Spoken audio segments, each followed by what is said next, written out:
Good evening, everyone.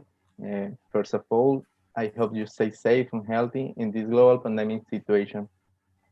This year was an unpredictable year for all of us, but today we want to highlight how this current situation can change some perception, like the meaning of distance between people. This is a reference for today because this event wouldn't have done if the distance wouldn't be break. Thank you for being here in the second day of our special event, PetroFusion 2020. I am Juan Francisco, graduate student at Unicam, and for me and Gilles, it's a pleasure and honor to be here introducing our special guest. Good evening, Juan. Good evening to your audience. I couldn't have said better myself. My name is Gilles. I'm part of SPL FRJ Student Chapter, and we're pleased to have you on our event, PetroFusion 2020, a special edition by SPL, Unicap, and FRJ. And tonight, we'd like to present to you our panel discussion entitled Latin America Geopolitics. Now, as a sponsor of the first edition of PetroFusion 2020, Total believes in the importance of sharing knowledge about the energy sector and developing new talents who will be the future of the company.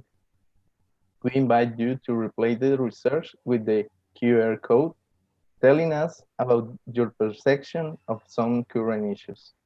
If you answer the research, you will have the opportunity to participate in an exclusive chat with the General Director of Total in Brazil, Felipe Perez. You can find more information in our social media, in Instagram and LinkedIn, as PetroFusion 2020.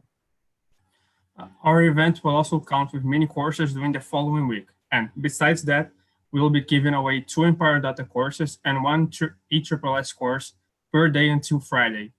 So to learn more, check the links down below in the description, and the draws will happen at later tonight for today's event.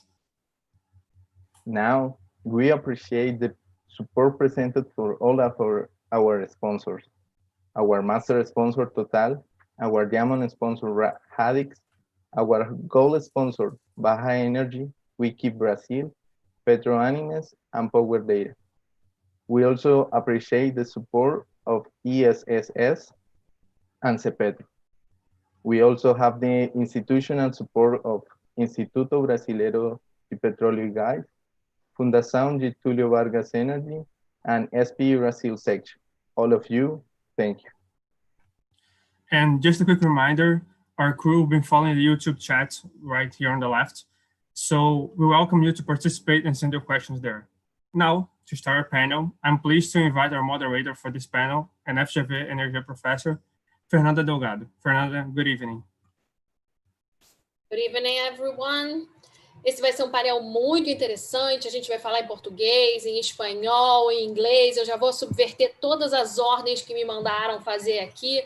Quero agradecer novamente o convite da SPE, Unicamp, o FRJ, é um prazer estar com vocês de novo, já estive aqui às 4 horas da tarde, agora aqui às 19 novamente. Muchísimas gracias a todos ustedes, Daniel Fajardo, William, Pietro, por ter aceptado la invitación de nosotros, por estar aquí hoy en esta discusión. Well, we're going to discuss Latin America geopolitics. And to do so, I invited 4 gentlemen that knows everything about geopolitics. And we are going to discuss it today regarding what we want to say to the society. This is something that I always say in all my webinars. All these places that we have for discussion are places to discuss, for communicate to the society what messages we want to send regarding geopolitics in Latin America, and specific on this PetroFusion session here. I would like to address the attraction of investments. That is something very important for us right now. All the countries that are represented here, Peru, Colombia, Venezuela, and Brazil, they all are oil and gas producers, and they all are facing kind of little turmoils or big turmoils, depending on the on what we are analyzing. So that's why we want to talk about geopolitics on this matter regarding the oil and gas sector. And for so, I have here Mr. Pietro Mendes from ANP. He is a specialist in regulation of oil and gas and biofuels from ANP since 2006. And I have the great fortune to be the first to say that Mr. Pietro was nominated to be the Minister of Mines and Energy, Director of Biofuels today. He's going to start on his new role tomorrow. Very, very congratulations, Pietro, from this new role that we're going to assume from tomorrow on. And of course, I have to say that today here on this stage, of course, and it's such an honor for having you here with us. I have my dear friend, Daniel Cojama from Peru Petro. He's a mechanical engineer from Pontificia Universidad Católica de Peru with an MBA in energy major. And he is the general manager of Petro Peru. Welcome, Daniel Cojama. We would have Mr. Jose Zapata from Holland Night, but something happened with him. I hope he's healthy and safe at home. And Mr. Daniel Fajardo gently is here to be on Mr. Jose place. Thank you, Daniel, for your kindness to be here on our discussion table today. Daniel is a business attorney in Holland Night, Bogota office. He focused his practice on corporate and energy law. He's gonna talk about Colombia today for us. And finally, William Clavijo from the city of San Cristóbal in Venezuela is a political science from Universidad Católica de Táchira. This is how it says, specialization in foreign trade and international finance. William is a very good friend. We are working on a very big project regarding Venezuela right now, and it's a very honor to have you all here today. So how we are gonna work today, we are gonna discuss some questions. I'm gonna start with some questions. If you have a presentation, you can put your presentation. We are gonna have some questions while we are waiting for the questions from the public. If you are watching us from YouTube, I encourage you to send us your question. You can send it in Portuguese, in English, in Spanish, however you want, and I can translate it here. There is no problem. So Latin America does not influence in the oil, in the petropolitics of oil. This is something that I always say. We don't have that volume of oil to influence the price in the international market. The big threat on the market today is going to be the auctions scheduled for the end of 2021. And we are going to have 3 big auctions planned for the Gulf of Mexico and for concessions in Alaska in United States. That's going to be very big deals to be in the market and facing the Latin America market here. For the offshore, in the case of Brazil, the fall of our investments, we are gonna expect something around 20% for 2021. And according to Wood Mackenzie, Brazil is still well positioned in the global environment, even we have the reduction of the investments on the offshore environment on the oil and gas. Brazil is the largest holder of resources that remain economically viable, even with Brent prices below $35. For Wood Mackenzie as well, Brazil and Venezuela will be the Latin America countries that will be most affected in terms of oil production volume this year because of the pandemic. And only Mexico and Guyana should expand the productions. These are the analysis of Wood Mackenzie. We are going to discuss if we agree with this analysis of Wood Mackenzie, if we are not. And to start this discussion, I would like to discuss with Venezuela, with William. Venezuela, the situation is exhausting, it's critical, it's sad, and it's difficult to recover.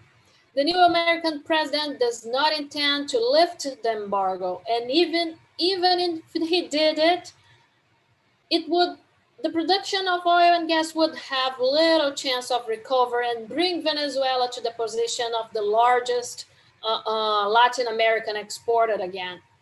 Can you tell us how you see the energy sector, especially the oil sector, of course, and how what outlets are there? How are the situation out there in Venezuela? William, thank you very much for your kindness to be here this night with us. Please. Hello, everyone. Well, first of all, I would like to thank you for the opportunity to be here with you. And thank you, Fernanda, for the recommendation to be part of this group of panelists.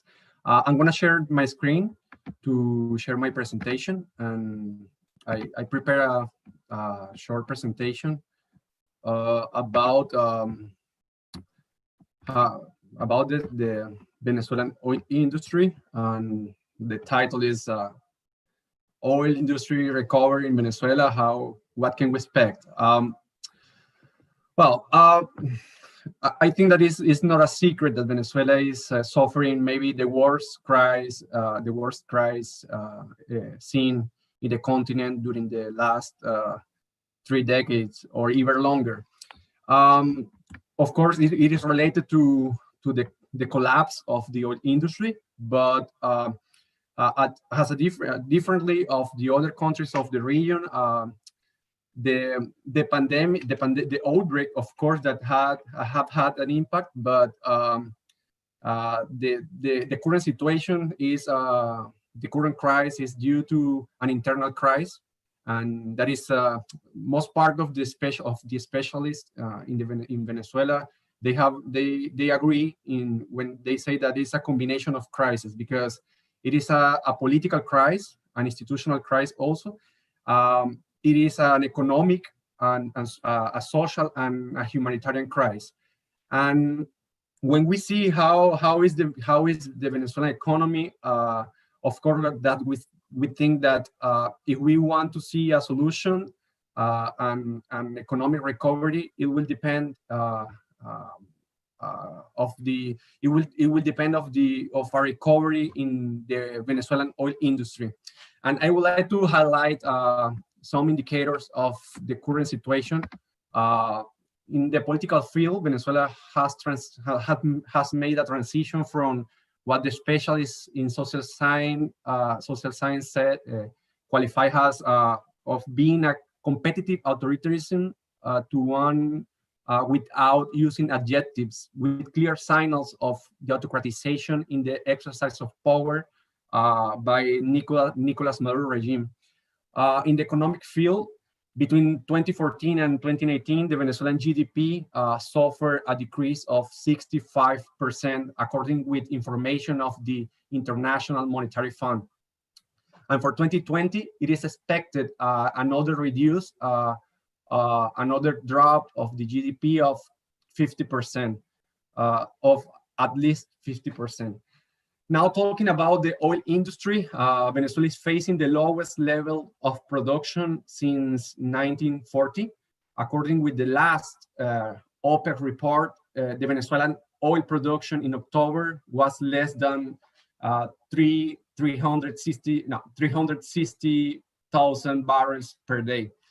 And well, PDVSA local refining capacity is of 1.3 million barrels of oil per day, but currently operating levels are less than 10%.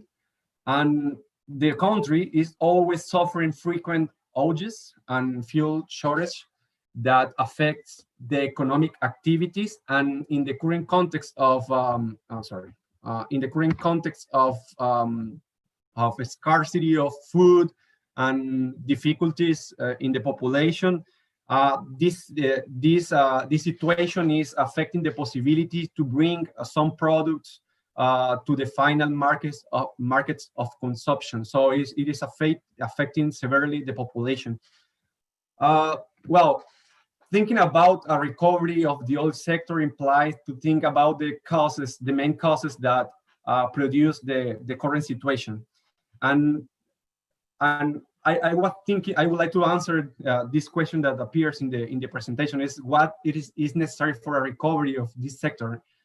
First of all, I think that it implies a radical change in the economic model from one with excessive participation of the state that have proved be completely incompetent, mainly dealing with the oil industry, its substitution for one that respect and promote the private initiative. The second thing that I think that is very important is that Venezuela needs to implement important economic adjustment in order to get a stabilization of the economy and control the hyperinflation. The country, of course, has to guarantee legal security and clear rules that are capable to restoring trust and that can attract private investors. And it is not less important, the country has to find a solution for the current political crisis. Why is this?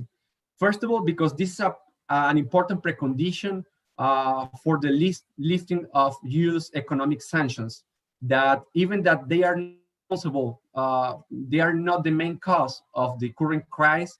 They have worsened severely the situation, affecting mainly the population, and it has proved they have proved not being effective to incentivize their Maduro regime to allow a political transition in the country.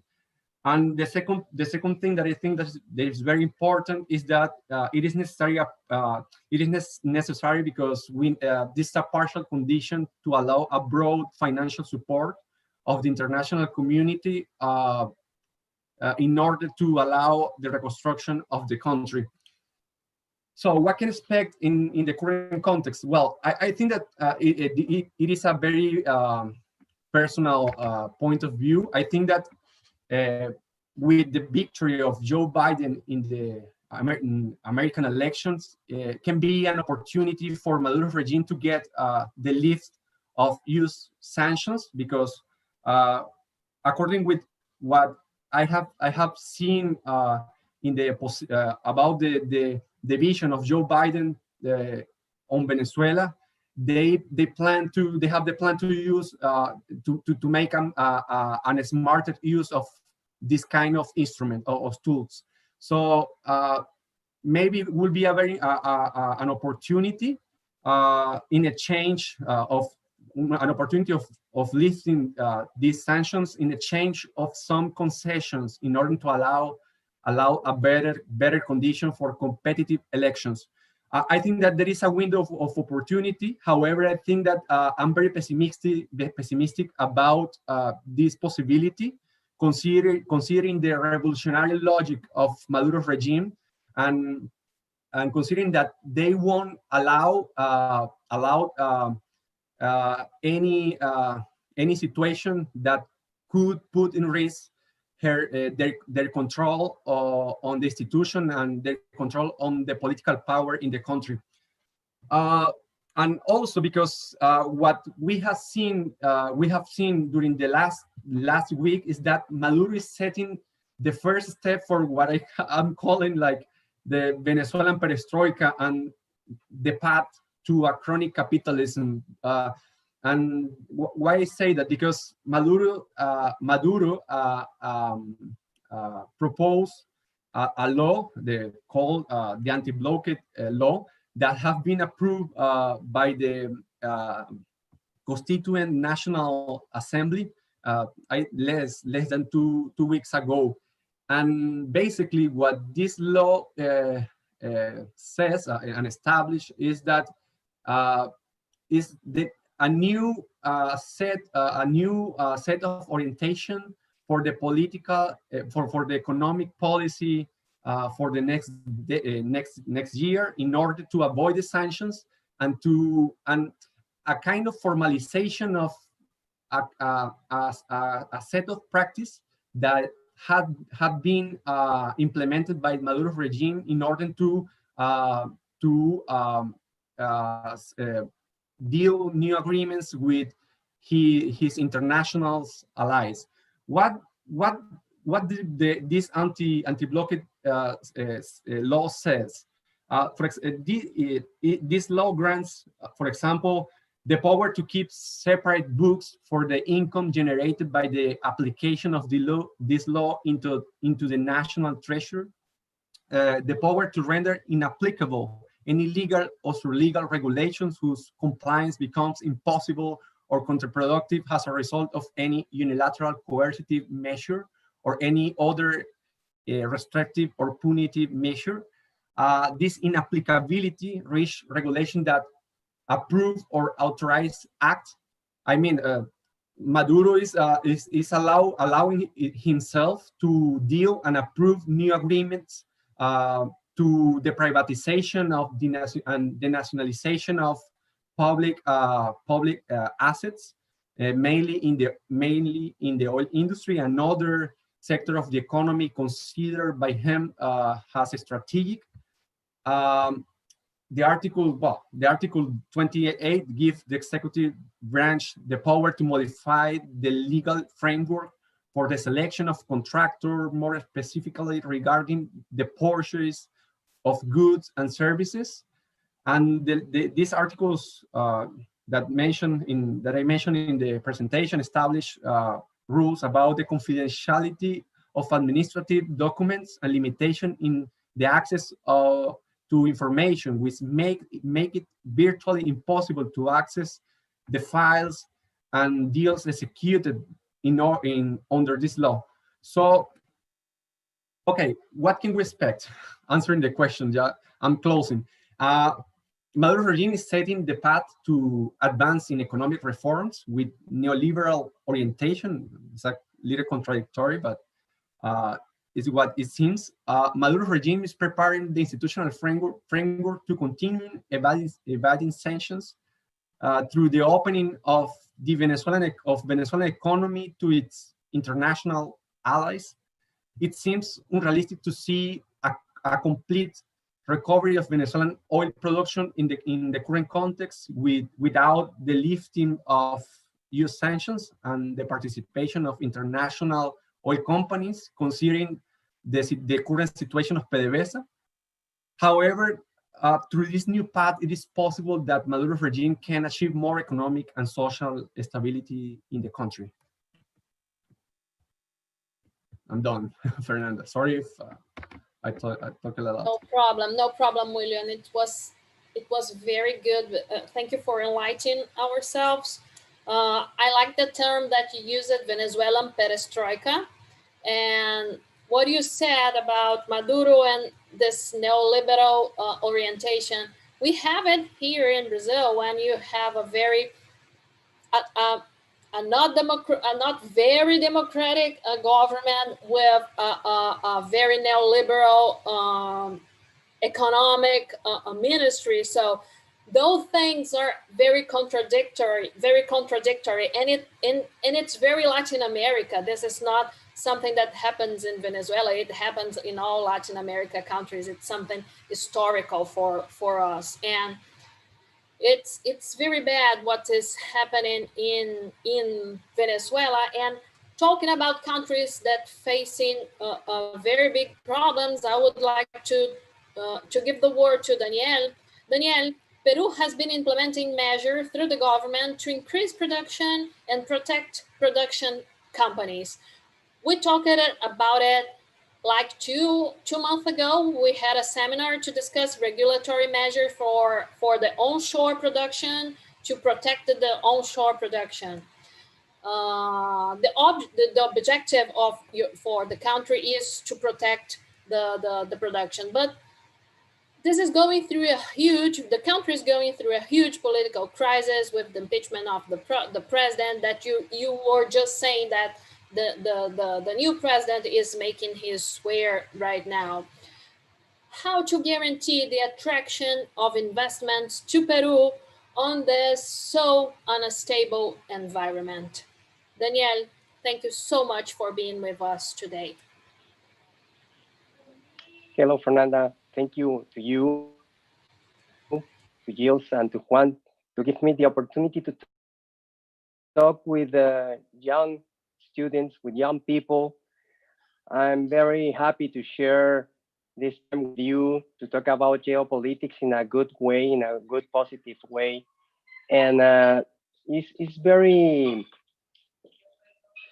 important to see that young people are interested in how they are building the future, and not to just guide or to be guided by someone else to build that future for them.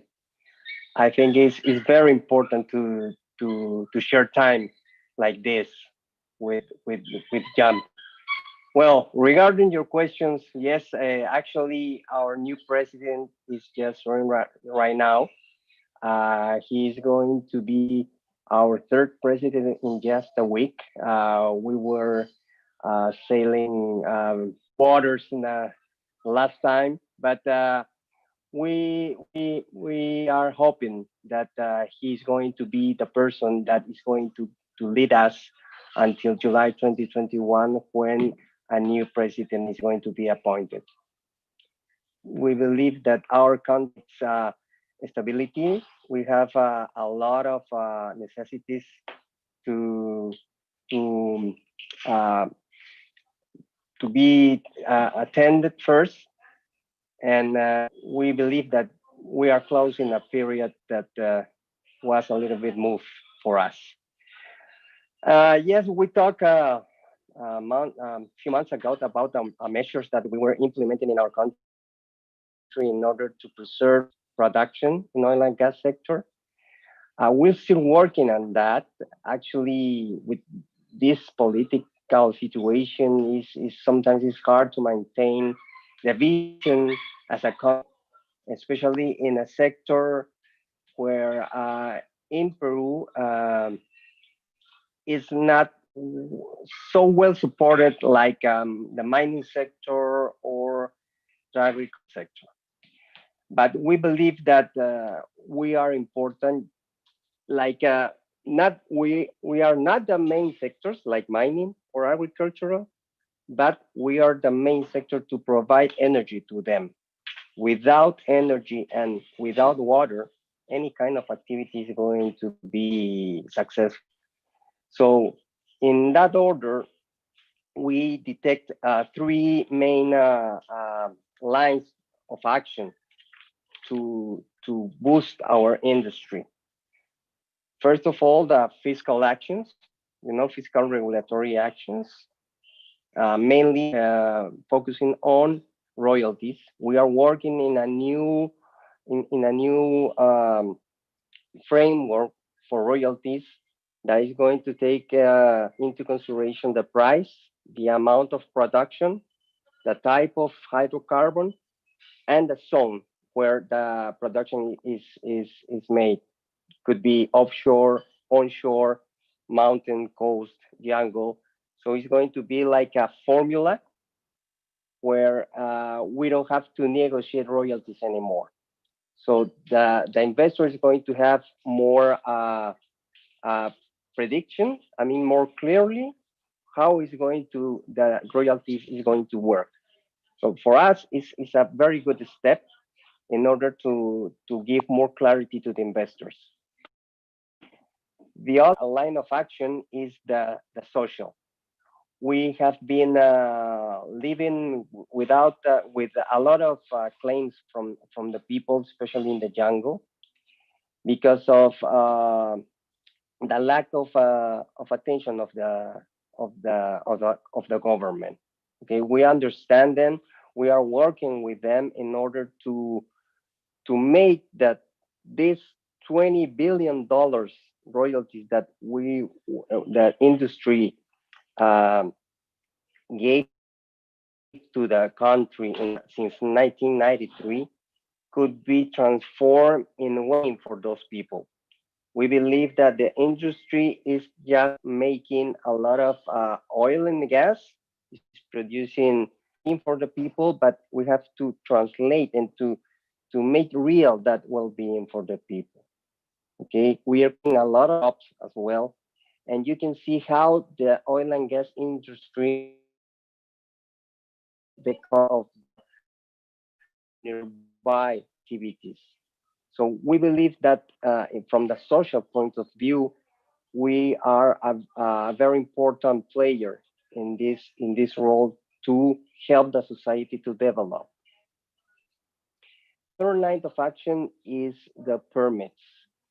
Just I remember that somebody talked before about permits in Brazil that are very hard to obtain. But here we are working to looking for being more competitive in that aspect, because nowadays an investor could take between 10 and 12 years to obtain some permits just to start the exploration phase. That is a hard situation for an investor. So we are focusing our job in working on solutions for that. And of course, this year we live with the COVID, we live with the prices and that transition, the energy transition. We always said that as an undeveloped country, because we are an undeveloped country, we have different type of necessities to address first. Okay? We believe in cleaner energies. We believe in renewable energies. And also we believe we have to keep balance between how we are going to allocate our resources, economic resources, in order to this energy transition.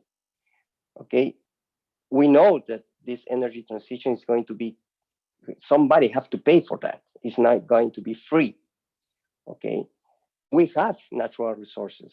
We have to manage how we can balance these natural resources in order to, especially natural gas, in order to move to these cleaner energies.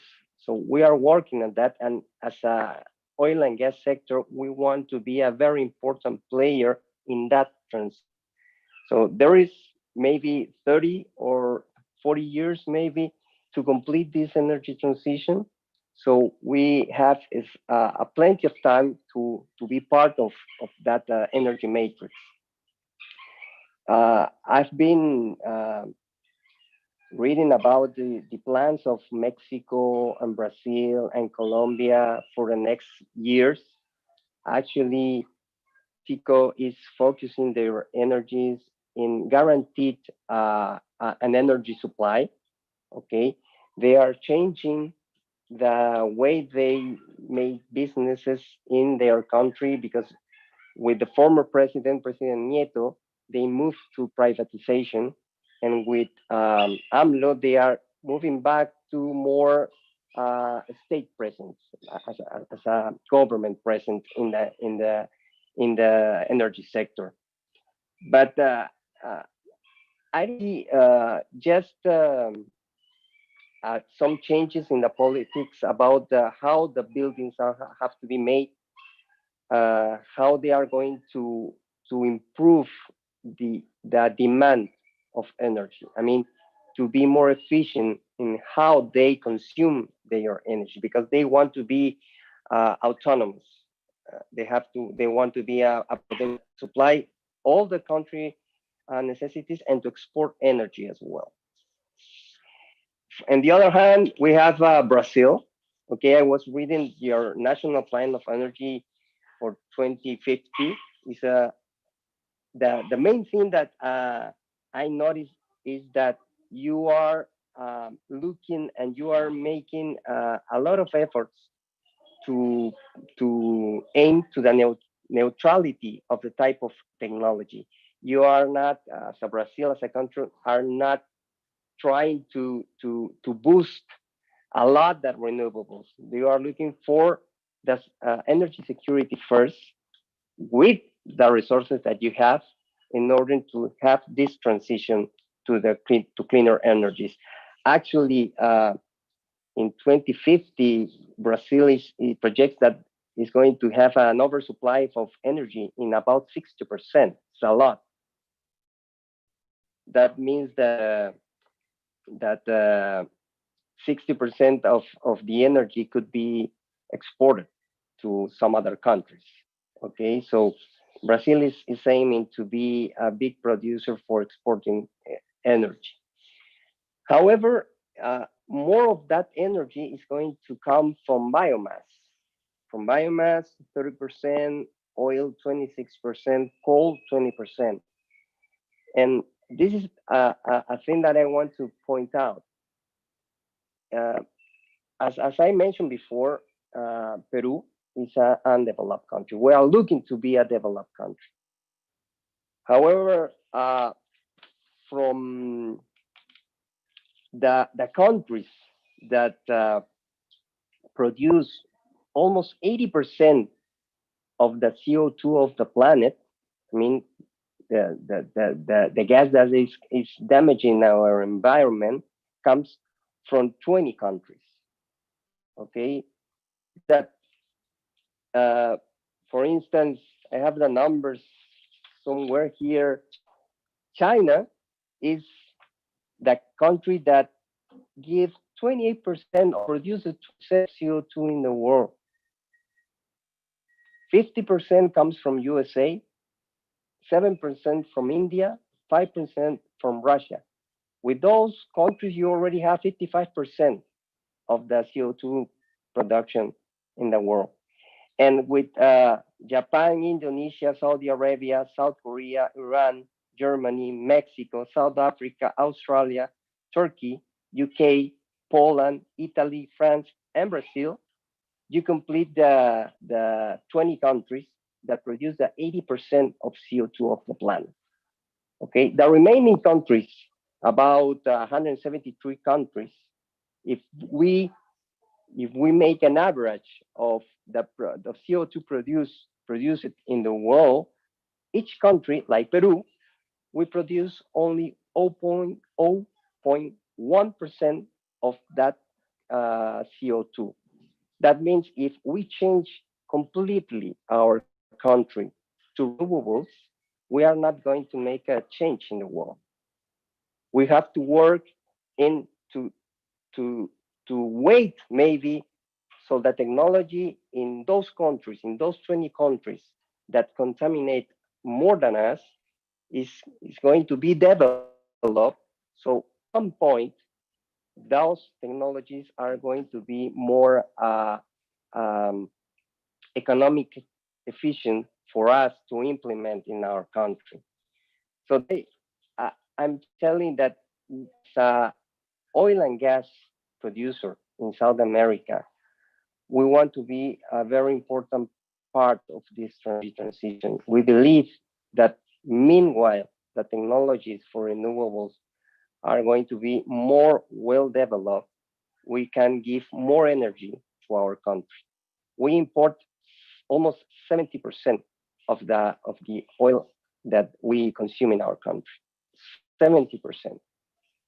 And 80% of our consumption comes from oil and mostly from oil and derivatives from oil. So we have to balance our energy sources in order to make this transition to cleaner energies. So yes, we are working very hard, not only to maintain our competitiveness in the region, but also to be a very important player in this transition for cleaner energies. Thank you very much, Daniel. Thank you very much. Yes, you were very right. We talked about the perspective of the oil and gas sector to be a very big generator of jobs and income for the government. That's something that we discussed on our last webinar, and this is very crucial for the society. And there is something that I always like to discuss, and I said on the previous webinar. I think that each country is going to make the energy transition that has money to do, and it counts for the reality of the country. So it has to be something that counts for the society and counts for their pocket. And there is no one solution fits all, and there is something that is not. This is not we are going to make it just because all the north of Europe countries are doing so. If natural gas is good and electric vehicles are good, this is not something that's going to be good for us in Latin America. And when you say that Latin American countries, and especially Peru, just represent a very, very tiny percent on the emission of gases in the world, I guess the pressure for us to go in direction of the renewable matrix, it's not something that it's going to be from abroad. It's something that's going to be, the pressure is going to be local. Our internal society is going to pressure us to be more renewable, to go towards environmental measures, to go towards something like we have here in Brazil, the RenovaBio, to change carbon credits. It's our local perspective that's going to be more and more pressure. The investments funds that's going to pressure. That's the perspective that I think, not exactly something that's going to be outside from the inside, because as you said, we don't have that main influence on the total. Very well. Regarding all those turmoils that we have, and especially now that we are facing this pandemic times, that we have this unbalance from offer and demand in the market. I would like to talk with Daniel Fajardo and to talk about Colombia. The country was very affected by low oil prices in terms of production, and because it has many fields with high operation costs, it's not complex operations, as we said. As a result, an important portion of the production of Colombia has been stopped and become uneconomic. We know that you guys are talking about investments in unconventional as well. In Brazil, we are discussing unconventional also.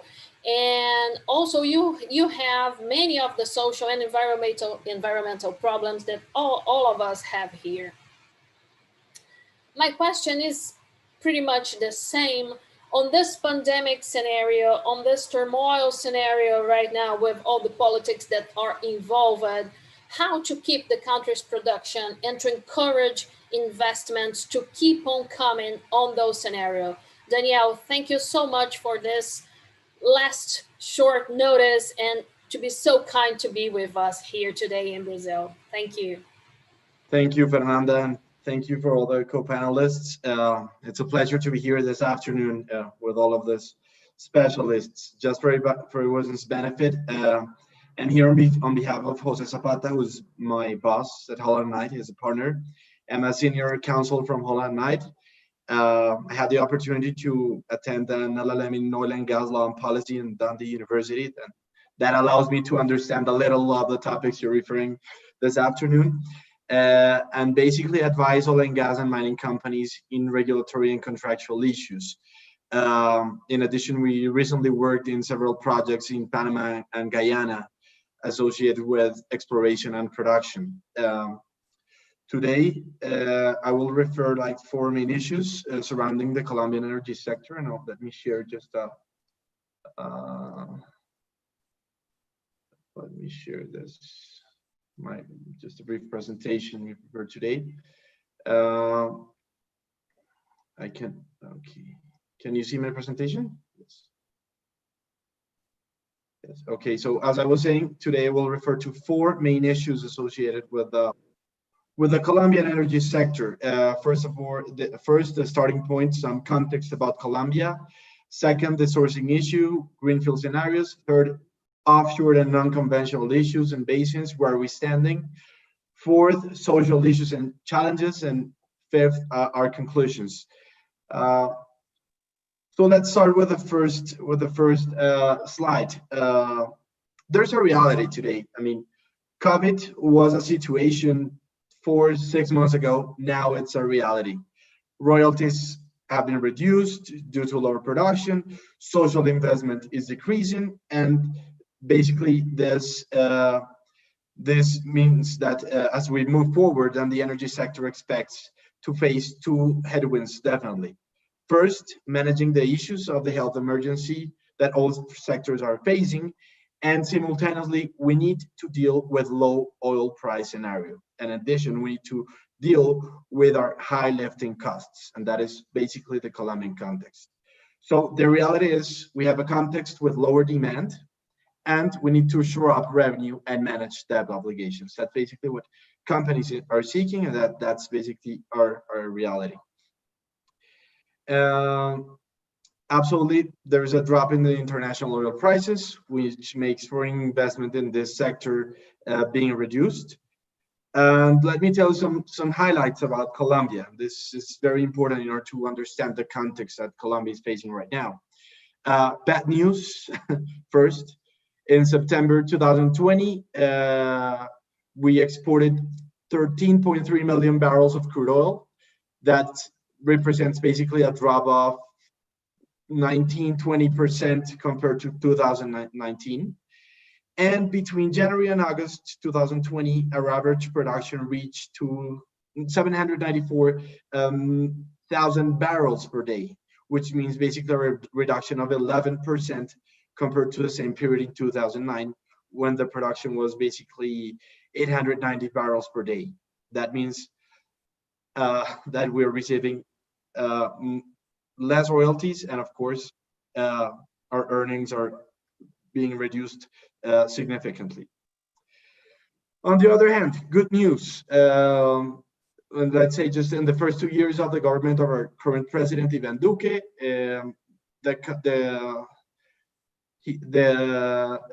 there was a change in the reality of the transition of the energy sector. Colombia took a historic leap in the incorporation of non-conventional renewable energies, which means an increase in its installed capacity for the generation of solar and wind energy, there's an increase of 50 times. We're going from 50 megawatts in 2018, and we're expecting 2,500 megawatts in 2022. We're currently working with 14 projects of the generation of solar and wind energy, which allows basically a diversification of the mining basket, of the energy basket. So that is good news from our energy sector. So there is no absolute decarbonization. We're still managing with both renewable energy and traditional energy sources. And Colombia has a codependency between these industries, and that will be basically in the long term, that will remain as is. So that makes me move to one of our conclusions, which I'll refer at the end, is that we cannot think of energy transition without taking into account the demand for minerals and traditional energy sources. So Colombia needs to have an energy mix and requires a combination of these energy sources in order to have a reliable system and to maintain the incomes, royalties, and social benefits we have received so far. Let me move to my next slide. So the importance of the energy transition. That's one of our challenges. How can we move forward to renewable energy without affecting the energy supply and to maintain our incomes? That's one of our main challenges, and the government is currently trying to face these challenges with regulations and promoting both energies at the same time. Okay, the sourcing issue, greenfield scenarios. Absolutely, we need to have an interaction between non-renewable with renewable. That's what I was saying, we require new technologies. The transition has to be gradual. We cannot change in 1 year. We're expecting this transition to take at least 30 years. And that is one of the main challenges that we're facing right now as a result of the COVID, is that we have a lot of resources which are sitting down on the soil, and I mean mineral resources and oil and gas that will allow the economy to move forward again. So that's one of the challenges of the government. How are we going to exploit those resources in a sustainable way and at the same time to promote the different sources of energy? From offshore and unconventional basins, that's one of our greatest challenges in Colombia. From a unconventional standpoint, let me tell you, in 2013, the government enacted a lot of regulations. The ANH, which is the Colombian, it's ANH's association, it's, sorry for the confusion, but it's the Agencia Nacional de Hidrocarburos, which is our authority in oil and gas, executed a lot of oil and gas agreements for non-conventional sources. What happened? Basically, this regulation was challenged and today is suspended. So as of today, no unconventional sources are being exported or exploited, which has had a several impact in Colombia and the exploration of oil and gas. In terms of offshore, we're currently elaborating the regulation. There is a lot of challenges in terms of environmental and social issues, and Colombia is currently working on that. Today, I don't think we're exploring, I'm not sure, but we're not exploring a single barrel in offshore. We're having a lot of exploration. We have a lot of reserves in terms of gas and oil, but so far this industry is basically suspended. So that's a big challenge. So how to address that? And that is why I have here contracts, having good contracts that allow the investor to know what is happening and what will happen in the near future. What are the conditions of his investment in the country? To have regulation that is in the long term maintains, is not challenged every year as it is happening right now. To have long-term investment, we need quality investors. This is very important. Colombia has always been keen on receiving investors, but we're trying to have quality investors. We don't want Mickey Mouse Petroleum being invested here in Colombia and living in 2 years. We need basically the best companies in Colombia. That's one of our challenges, to keep those investors here in Colombia happy and to make them invest the money we're requiring in order to develop the resources. And finally, we need to have environmental and social protection. How is the industry working with the social impacts and environmental impacts, and how are the social licenses being received and adopted? That is very important. In Colombia, if you want to explore and exploit or have any type of energy project, you require a social license and an environmental license, which basically is the same. So, and that has a lot of challenges. We need to educate the people to let them know what are the risks, challenges of the projects, and benefits of the projects. So far, that has not been done. We need to work a lot at that, and that is one of our main challenges, one of the main challenges, which I was just saying, social issues. So just to end, I want to refer to certain conclusions for our presentation, is that and basically all conclusions are aimed at demonstrating that the energy transition is a reality. However, the importance of the extractive industry cannot be ignored. That is why it's necessary to work with both sources of energy, traditional, non-traditional. And for this to happen in Colombia, We need the regulatory and judicial system must be improved and needs to guarantee legal and investment weather context for a favorable to the investors. Finally, social and environmental aspects must be a center of the discussion.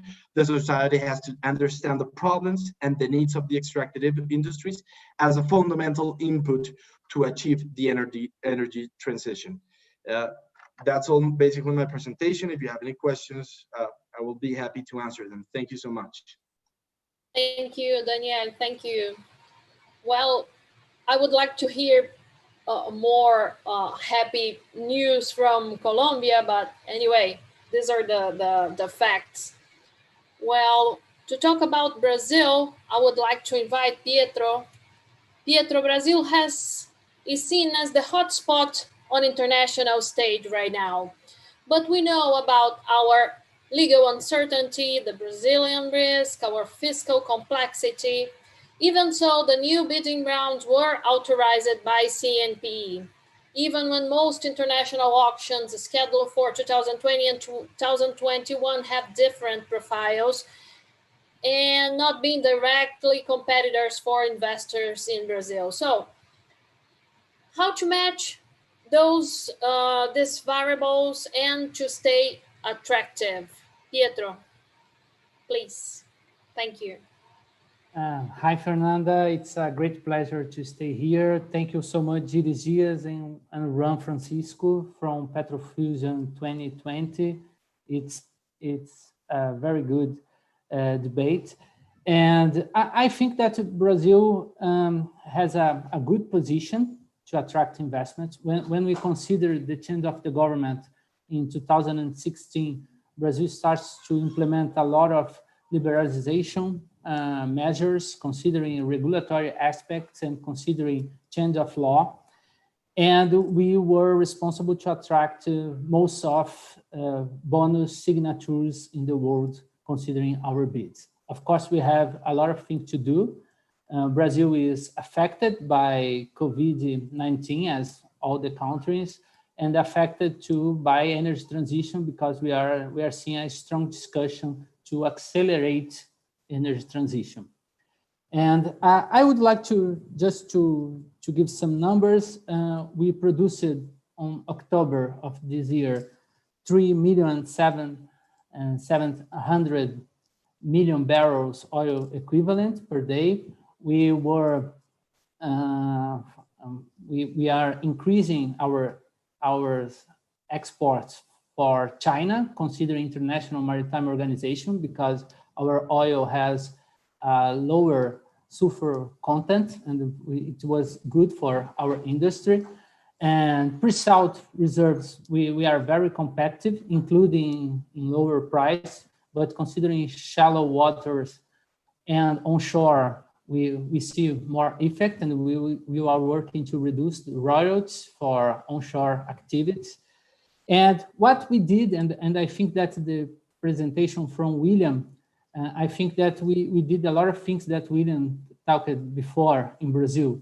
So first of all, we permit majors to operate pre-salt blocks. We changed our law. It was very important to attract foreign investors. And local content, we make a great reduction by 50% in future exploration production contracts. We established a multi-year bid calendar. Repetro extended until 2040. Permanent offer of areas that we believe that this will be the future, because government will not more choose which blocks we will sell, but show all the blocks for the companies, and companies can choose which are the more attractive in this very fast process. I think that Colombia started something like that. We have REACH 2020, revitalization, onshore areas, flexible regulatory system. We are always discussing in ANP. I work for, until today, for National Agency of Oil, Gas and Biofuels, that is the regulatory authority, and we are always discussing how to improve our our environment to attract investors and how to deregulate and how to simplify rules, and it's very important. And I think that we have in Brazil a very respectable regulatory authority that is very important to establish the rules and to attract investors. And we have a long tradition to respect the contracts. Brazil is recognized as a country that respects the contracts. And this is very important to attract foreign investors, to attract major investors here. We are working to improve transfer of rights, because we will conduct a new bid for CEP and Atapu, and we are trying to address problems like compensation of Petrobras. There is a work group created by National Council of Energy Policy that is discussing the compensation of Petrobras before the bid, because it's a huge uncertainty for companies to work. And of course, we need to reconsider the signature bonus in this new scenario of lower oil price. And we have two great movements that as I know, is the most important, is the Petrobras divestment. Recently, Supreme Court in Brazil has given the stability, because Petrobras can continue its divestment, and we are selling refineries to attract private companies, and we are selling to assets of natural gas, considering pipelines, considering stakes of Petrobras on transport of natural gas, and everything is keep going. And this is very important. Considering natural gas, we have a new natural gas market that was approved by our lower house, but nowadays is in discussion in our Senate. That is very important for oil and gas producers, because we have a lot of natural gas that is associated with oil production. So we are in a very huge liberalization agenda. We know that we are competing for money with every country. As Fernanda mentioned before, we have a lot of bids, and we are competing with other bids and with energy transition too, because we are seeing a lot of investment funds pressing measures to reduce the investments in oil and gas industries. So I think that is a very challenging scenario that we need to deal with this and improve our environment to attract foreign investors, considering other countries, considering other bids, considering that many measures are announcing that they are reducing investment in oil and gas industry.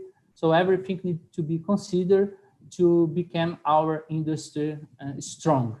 And we have very good place to sell. We have another problem, considering our complexity, as Fernanda told before, that we have three contracts. We have transfer of rights, we have production sharing agreement, and we have concession contract. It's a mess. Sometimes you have one block with three contracts, and it's quite hard to understand, to explain.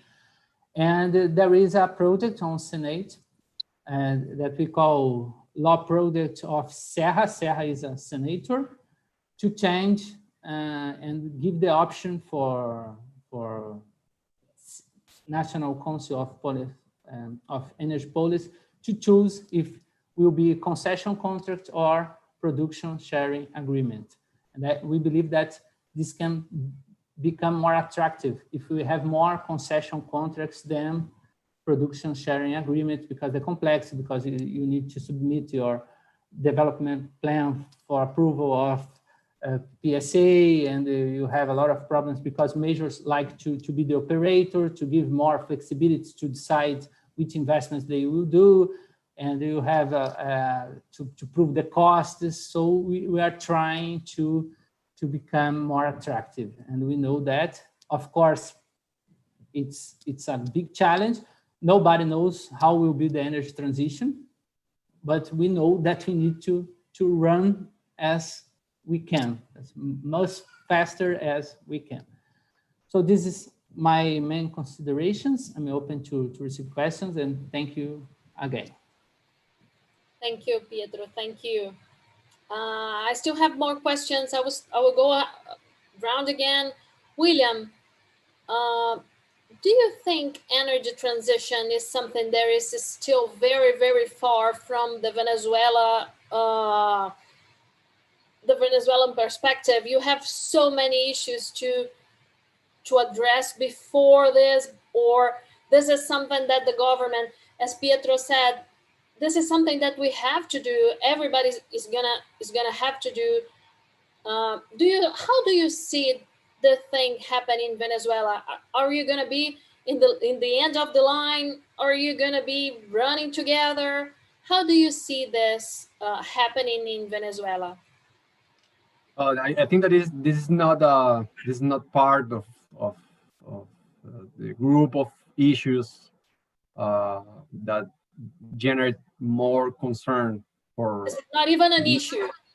Yeah, because the situation in Venezuela is so critical right now. So they are they're thinking how to solve the political crisis. Unfortunately, it's an issue that is frequent in the discussion, even in the oil industry, because of course the Venezuela is very attractive for international companies, but in the current conditions, is virtually impossible to think about decide return to the country.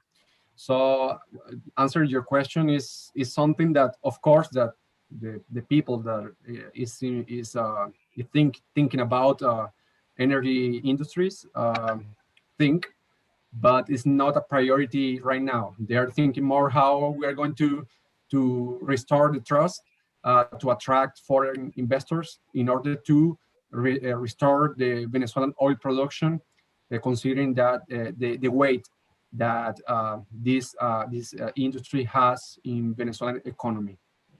Sure, and we are talking about the biggest oil reserve in the world, of course. Yeah. Daniel Kohama, we received a question from the audience. André Lisboa is asking you, the energy transition seems to be a burden to be overcome. Is this a reality that will be imposed by environmentalists or by the market? Thank you for the question, Fernanda. Actually, it's not going to be imposed. I think that is going to be a necessity. We already see how the environment and the world react after we being locked down. I mean, the environment, at least here in Peru, you can see the sky more clear, more sunny days. Everything has an impact in the environment. So it's going to be a necessity. But how I mentioned before, we need to balance how we can move towards that transition. We have to learn how to walk before we run.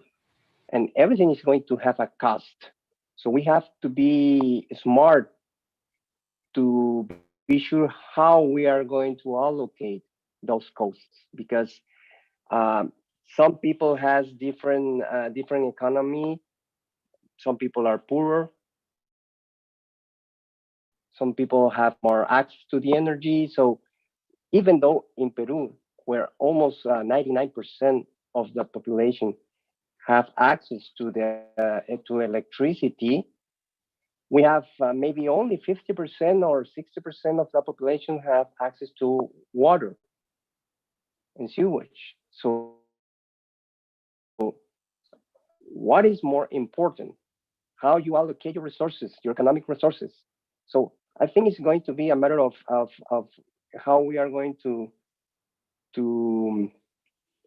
reach this agreement with our planet. We, as I mentioned before, for instance, Chile is very aggressive to this transition because Chile has not oil and gas. So for the sake of them, it's going to be better to move faster.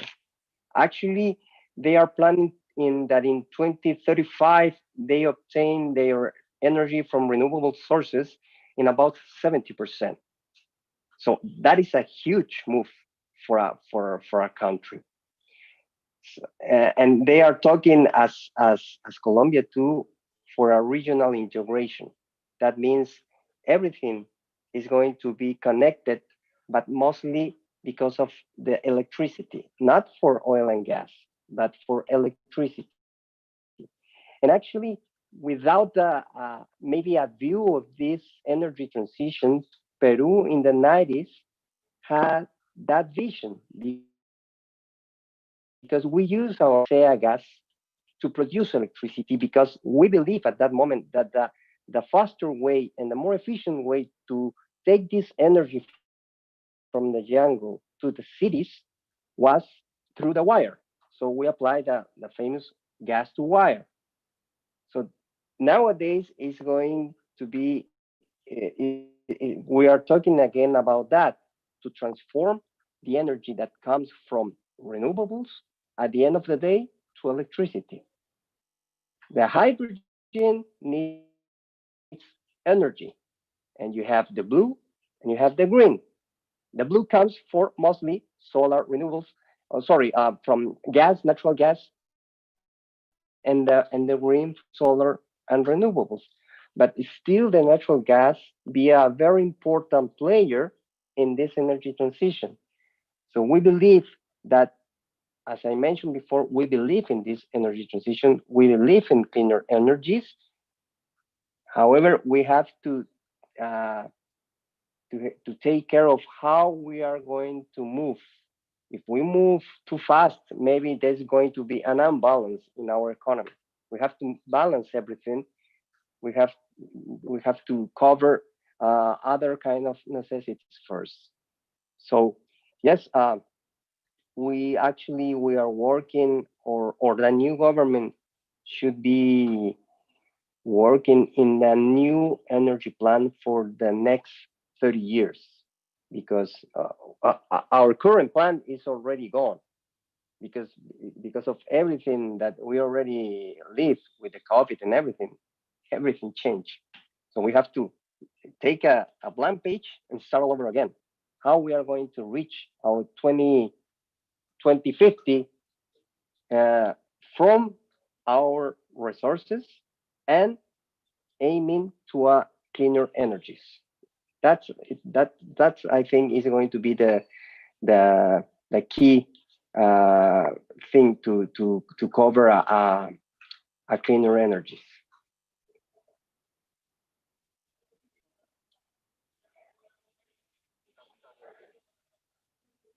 Actually, Fernanda, I forgot. We are already we are going to make a bidding process for areas that are in the north part of our country, areas that already produce oil and some of them associate natural gas. So there is an opportunity to investors to come to Peru. We are changing some rules. We are making a more competitive framework in order to have a success bidding process.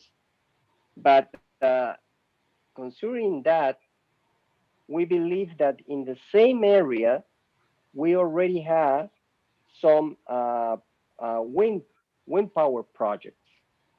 So maybe that could be a starting point where an oil and gas company could develop projects to obtain their energy from renewable resources. So that could be a very interesting point of a start to see how our Peruvian oil and gas sector could boost renewable projects. Is to use the same expertise from the oil and gas sector to go towards the renewable. Very good. Thank you, Daniel. Daniel Fajardo, you said in all over the countries we experience a very deep problems regarding the downturn of the prices, and you were describing the downturn that Colombia has. What the government has been doing in order to get Colombia out of this problems regarding the oil and gas sector, or the government is just leaving everything to the private initiative to solve. Brazil has done both of the things.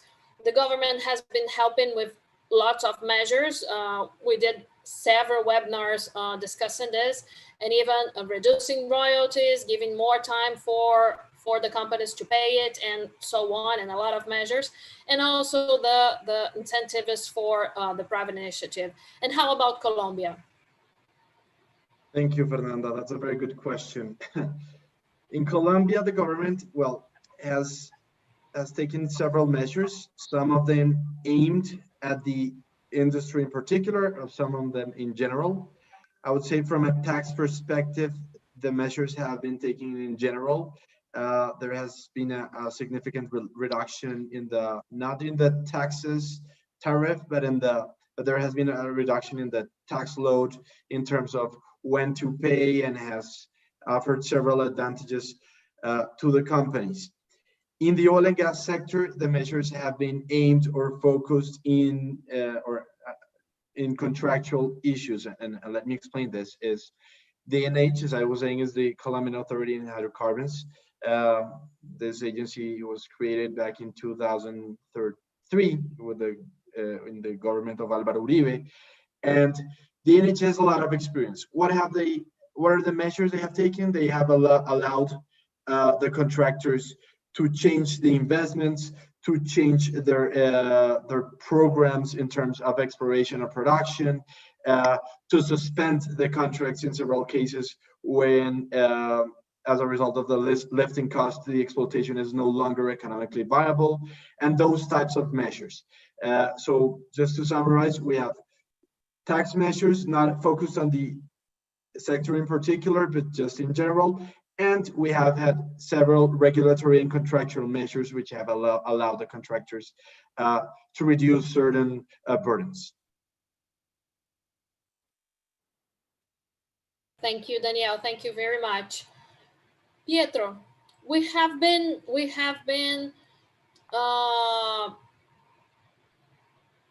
increasing our oil sector. You said that we achieved a very high production. We have been exporting so much. And how about the renewable sector? How is it projected to grow? How is to incentive to grow the renewable, to keep on the oil and gas sector, and to go to the transition, to the energy transition that we have to do, and to increase the investments on the oil and gas sector that we have to do? How to deal with that in Brazil? I think that we have a policy, as you mentioned before, called Renova-Bio, that is the national biofuels policy. So Brazil has choose to use biofuels to make this energy transition, and we have like a carbon credit market that if you are a distributor, and in Brazil, distributor is responsible to buy fossil fuels and biofuels, and if you use more fossil fuels, you need to buy carbon credits. And we have a lot of projects to develop oil and gas sector too. And in our point of view, the energy transition is we need to accelerate the development of our oil and gas reserves, because the time is just finishing in our point of view. So we want to use as much as we can our oil and gas reserves, but we know that we can have a breakthrough, but sometimes we are seeing a lot of research and development related to batteries development. That is something that is very crucial. to electrification of transport. But we know that we have opportunities considering for biofuels too, considering air transportation and considering maritime transportation too. So, and we are like a continent. So I think that we have opportunities for all these developments. And as you mentioned before, we can export our oil for other countries, considering that we have a lower sulfur content, and many refineries in the world need to buy this kind of oil to make this new fuel, considering IMO regulations. And we are seeing a huge transformation with new players in the refinery sector that we believe that we will start to see in the next year, and to a new natural gas market. Of course, we are worried because we expected to see approved the new natural gas market law until the end of this year, but we are still seeing discussions, and we don't know if this will happen in the Senate. And as Daniel mentioned before, we believe that natural gas is the transition fuel, and we can make a reindustrialization of the country with natural gas lower, natural gas price, lower natural gas price. But we know that in our perspective, we don't have much time. I was seeing in this week that California is forbidden to use natural gas for heat nowadays. So we know that we need to really accelerate all these measures. And we have a context that we need to stimulate industry to continue the investments, considering lower oil price. So it's a huge challenge, but we believe that we can develop all this energy, considering oil and gas, biofuels, and renewables, solar and wind, that we developed a lot, considering the recent years. So this is my opinion. Thank you. Obrigada, Pietro. Eu costumo dizer que o Brasil tem uma... Sorry. I use it to say that Brazil has a good problem. We have so many energetics that we have to deal. We have oil, we have gas, we have solar, we have wind. We have to deal with the abundance. We don't have to deal with the scarcity. And even so, we make a fuss of all of that. Gentlemen, we are almost an hour and a half of our webinar. Thank you so much for your answers. And I would like you to address your last considerations. What the last message you want to send to our audience? William, start with you. Well, I would like to thank you for the opportunity to be here today with all of you. Unfortunately, I'm very pessimistic about the possibility of a recovery of Venezuelan oil industry. What we can expect is a partial recovery, being very optimistic, and of course, see a small wave of investment from international allies of Nicolas Maduro today. And the good point of this situation is that a recovery of the Venezuelan oil industry will have a positive impact on the population. So we see that it could improve the economic situation of the country and the social condition of the population too. Thank you very much for the opportunity. Bye-bye. Thank you, William. Venezuela is in our prayers for all the society and everything to be settled as the best as they can. Daniel Kohama, your last considerations, please, for us. Listening to William, yes, of course, Venezuela is in our concern because of the situation of people. But actually, listen to Daniel, I forgot the name of the ANP guy. Pietro. And your comments about the abundance of energy in Brazil, the problems that Colombia has, very similar to us in a different magnitude, but similar. And the situation that Chile is living nowadays with these renewable energy projects, I think that we as a region, we have to have a more macro view of our energy. We are working like silos. Well, we are independent countries, but from the energy point of view, maybe it's going to be better to see South America as a big country with as a different types macro of planner, resources. a macro planner. Exactly. And how we can integrate not only oil and gas sector, but power generation sector that are very close, very related. But at least in Peru, we work separately. We are not working together. It's true that we produce energy, but we are not working together. We are very related, but we are not working together. And from the demand point of view, I mean, from the mining business, from the agriculture business, they believe that the energy comes from the wire or from the gas station, and that's it. There is no energy sources problem, and nobody can see the thing from the macro point of view. Maybe there is a definition that the IDO University used to use, that is the cross-pollination of the activities. Maybe we can see our sector from the mining point of view, from the agriculture point of view, how they produce, how they work their industry, and maybe there are ideas there that can be used in our business.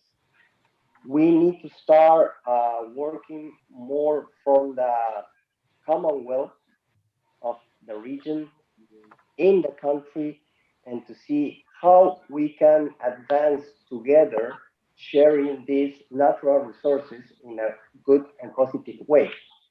And I think that's why it's good to have these seminars. This is other type of lessons that the COVID brought to us. You know, this is an easier way to have these communication processes. I don't have to travel to Brazil. I prefer to travel to Brazil, of course, but this is more easy. You know, it's to put us this together. situation. Yeah, this is connecting people more, and we realize that, of course, it's not the same to talk in person, but the knowledge is going to be spread more easily. So maybe that is it's not from an energy point of view, but I believe that we can see South America as a big, unique country, and we have to work together in how we are going to take advantage from our resources, and looking always to a cleaner planet, be more friendly with the environment. I think that is the aim for all the countries, but every country is working separately. Only from Colombia and Chile, I saw the integration, the regional integration. And when I listened to you talking about the abundance of energy in Brazil, I said, wow, and we need some energy. Chile needs energy, some other countries. So we have to work in a way that we can take advantage of this trade-off between the countries. Sure, you're totally sure. Thank you. But this is not easy, my friend. This is not easy, my friend. We have been trying. Daniel Fajardo. You have to try harder. You have to try harder. Sure, we have to try harder. Daniel Fajardo, please, your last words for us. Well, I just want to say that, I mean, the Stone Age did not end because the stones ran out or because they became too expensive to use. I mean, in that sense, as long as there is a demand for minerals, and oil and gas, the extractive industry will exist. Of course, we're facing a new reality, but I think this reality has to be taken as an opportunity. If governments move fast and they create a good weather for investment and allow the development of energy transition without affecting the short-term revenues and the social benefits, I think they will be leading, and we will have a lot of revenues and a lot of benefits from the industries. Thank you, Daniel. Pietro, your last words. Thank you, Fernanda. First of all, congrats for your conduction. It was very good, very nice. And my last message is for young professionals that we are working hard to create a good environment to attract investors, to create a competitive industry. And we believe that in the end of this process, we will have more than one company responsible for everything. And we believe that we will have more investments, more jobs. And we really believe that we will use oil and gas for a long period. So if you are a young professional, my key message is that you should support liberalization measures to increase the investments, to increase the jobs, and to increase the number of companies operating in the whole industry, because it increases a lot of opportunities for every professional of this industry. And we are working to create a better environment and to create opportunities for all the professionals. And just one company will not, as we have this abundance of energy, it's quite hard for just one company. So we need to have more companies. We need to have pricing according to the market, and we need to have less interference of the state. So this is my key message. Thank you. I used to say that the monopoly will not bring more jobs to the table. Thank you so much, Pietro. Thank you again, everybody. Pietro, Gilles, Juan, and the other students that are not here, they are on our research that we are conducting together. Daniel Kohama, William, Pietro, thank you so much for your kindness to be here with us this 1 hour and a half. I know that the most precious thing that we have right now is our time, the time to be with our kids, the time to be with our wives and husbands. So thank you so much to share with your time with me, with our students today. And thank you for SPE, UFRJ e Unicamp. Obrigada de novo por esse convite, foi um prazer. Eu sou uma afortunada por trabalhar com vocês nessas linhas de pesquisa e conduzir esses 2 webinários hoje. Gente, obrigada e boa noite no meu nome e no nome da FGV Energia. Thank you so much. Gracias a todos. Un placer. Bye. Pleasure to be here. Gracias. So that concludes our panel discussion for tonight. I couldn't have said better than Fernanda did.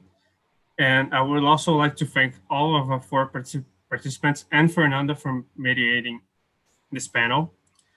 And just a quick reminder of what we said earlier. In a few minutes, we'll be having our draw from the courses for both 2 courses at Import Data and 1 course at EXXX on our Instagram. And again, thank you all for coming. We had been brought by you a few points of view and few aspects of energy transition that I personally have never thought about. So thank you again for that and all of your time. Thanks, Gilles. Congratulations for the organization. Thank you so much. Thank you.